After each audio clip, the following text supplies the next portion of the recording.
4 मार्च को एक घटना छतरपुर शहर में गजराज पैलेस होटल के सामने हुई थी, जिसमें ईसा नगर के पूर्व सरपंच महेंद्र गुप्ता की हत्या हुई थी। और हत्या के जो आरोपी थे उनको हमारी टीम लगातार पकड़ रही थी, जिसमें से 10 आरोपी अभी तक अरेस्ट भी हो गए थे। लेकिन उसमें जो प्रमुख आरोपी था राजकुमार सिंह उर्फ रानू राजा, जो सीगौन ईसा नगर का रहने वाला है, वो फरार था। वो न सिर्फ अभी से फरार था, वो बल्कि 2019 से मतलब लगभग 5 वर्षों से फरार था। और इन 5 वर्षों में 3 हत्या का जुर्म उसके ऊपर था। और इन्हीं 3 हत्याओं को देखते हुए आदरणीय आईजी सर के द्वारा 90,000 रुपये का इनाम भी उसके ऊपर घोषित कर रखा था। एक अर्जुन सिंह की हत्या, एक गोपाल सिंह की हत्या उसने 2019 में की थी, अर्जुन सिंह की हत्या हुई थी, और एक अभी 2024 में महेंद्र गुप्ता की हत्या।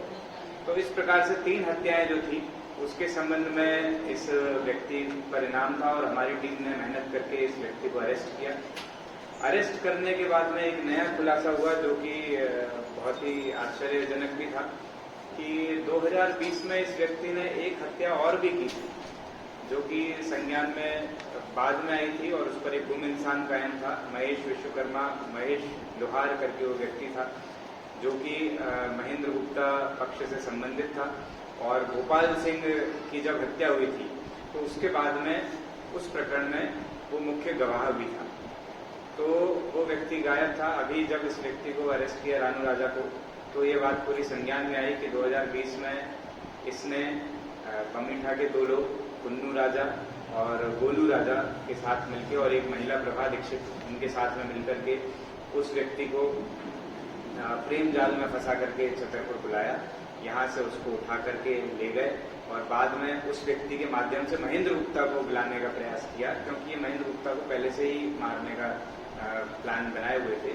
लेकिन जब महेंद्र गुप्ता को उस समय 2020 में मारने में सफल नहीं हुए, तो महेश विश्वकर्मा की इन्होंने हत्या की, और उसके बाद में चंबल में जाकर के साक्ष्य को मिटाने के लिए उसके शव को चंबल नदी में फेंक दिया। तो इस प्रकार से ये एक घटना का अभी खुलासा हुआ है। तो कुल 4 हत्याओं का आरोपी रानू राजा उर्फ राजकुमार सिंह हमारी छतरपुर पुलिस की टीम ने अरेस्ट किया है। 90,000 रुपये का इस पर इनाम था, और कुल अपराध देखे जाए तो इस पर 9 अपराध थे।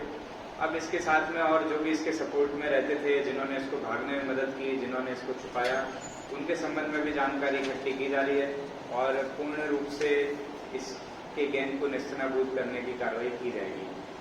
ये इसमें महत्वपूर्ण है कि ये एक बहुत बड़ा क्रिमिनल था, और इसके लिए लगातार टीम लगी हुई थी। तो हमारी टीम के कुछ लोगों के मैं विशेष रूप से नाम लेना चाहूँगा, जिन्होंने इसमें मेहनत की है।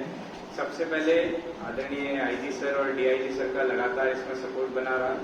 इसके बाद में मैं याद करना चाहूँगा हमारे पूर्ववर्ती दोनों एसपी साहब को, सचिन शर्मा सर और अमित सांगी सर, जिन्होंने कंटिन्यूस टीम मेंटेन रखी और लगातार कई जगहों पर दबिश दी और एक बेस तैयार किया टीम के लिए। और वर्तमान में जो प्रमुख टीमें हमारी लगी हुई थी, बहुत सारी टीमें हमने अलग अलग कामों में लगाई थी, जिसमें एसडीओपी बिजावर शशांक जैन और सीएसपी छतरपुर अमन मिश्रा उनका नेतृत्व कर रहे थे।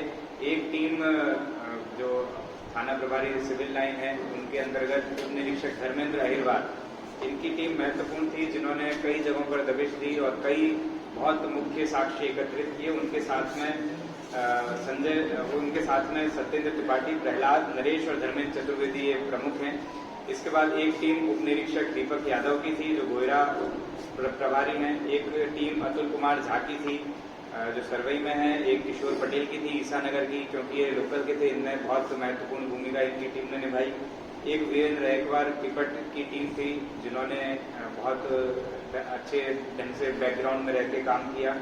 उप निरीक्षक राजकुमार तिवारी की एक टीम थी किशनगढ़, और उप निरीक्षक सत्येंद्र पांडे, इनकी एक टीम थी जो पटाखे चौकी प्रभारी हैं।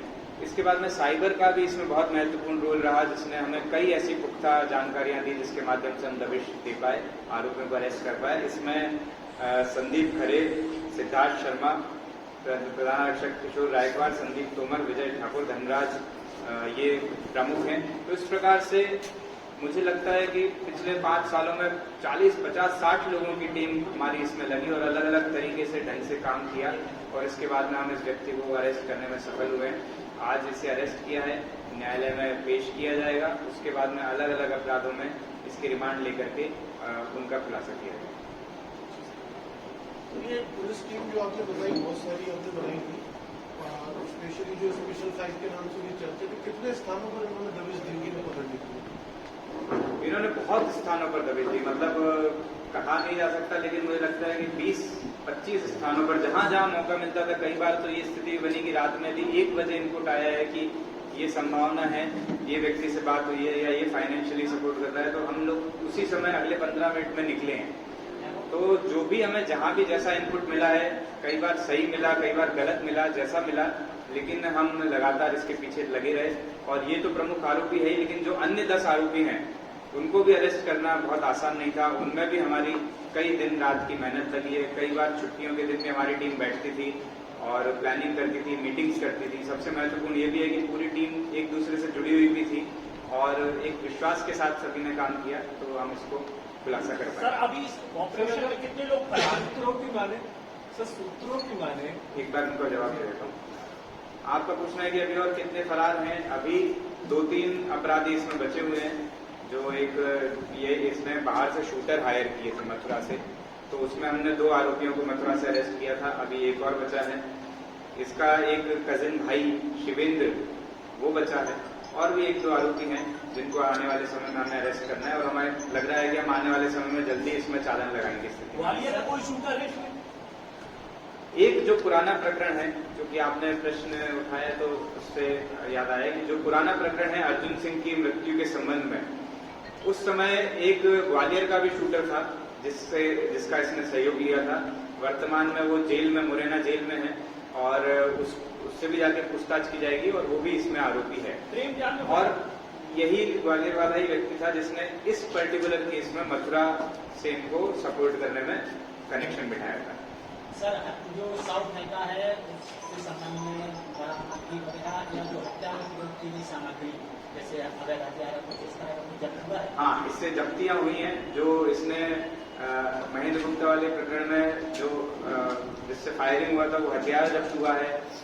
जो इन्होंने वाहन प्रयोग किए थे वो जब्त हो रहे हैं। आज हम इनकी रिमांड ले रहे हैं। और भी कुछ चीजें हैं जो इस वाले प्रकरण में और पुराने 3 प्रकरणों में सामने आनी है चीजें, तो उसकी भी जब्ती आने वाले समय में। सर, जो उसकी हत्या की थी, जो साउथ देखा था, उसमें प्रेम जाल में फंसा कर, तो उसमें भी आरोपी कितने बने? जैसा कि मैंने आपको बताया, प्रमुख आरोपी ये है।